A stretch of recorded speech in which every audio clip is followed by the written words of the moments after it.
More conversation about redrawing Indiana's congressional districts. Weeks after the vice president visited the Hoosier state and discussed the issue with Governor Mike Braun, some Republican legislators paid a trip to Washington, D.C. to discuss a number of topics. Redistricting was one of them. WANE 15's Marcus Truccio has the story. He stuck to the issue of redistricting. That was really his shtick. He is Vice President J.D. Vance, while Indiana Republicans spent hours speaking with various members of the Trump administration about education, welfare, public safety, and more.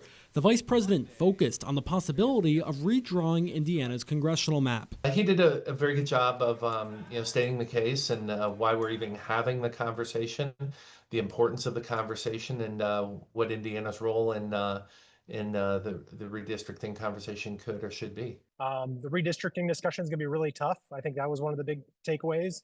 I think we're going to have a really good conversation with our constituents and understand exactly what Indiana wants on that. And the conversation is all Republicans are calling it right now. This is throwing Hoosier voters into the garbage. But in a statement sent to WANE 15, Senate Minority Leader Shelley Yoder says, quote, "Let's call it what it is, a coordinated plot to cheat led by Donald Trump, carried out by Indiana Republicans and fueled by a fear they'll never admit out loud.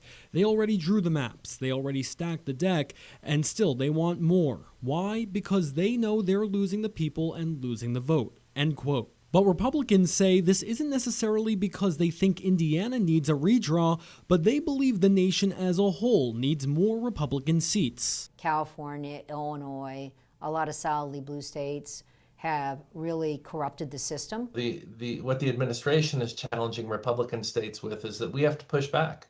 We have to play by some of those rules because we're not being fairly represented in D.C. in the congressional makeup. That was Marcus Truccio reporting. You can read Senate Minority Leader Shelley Yoder's entire statement right now on WANE.com, along with what else was discussed at the meeting in regard to education, public safety, voting laws, and immigration.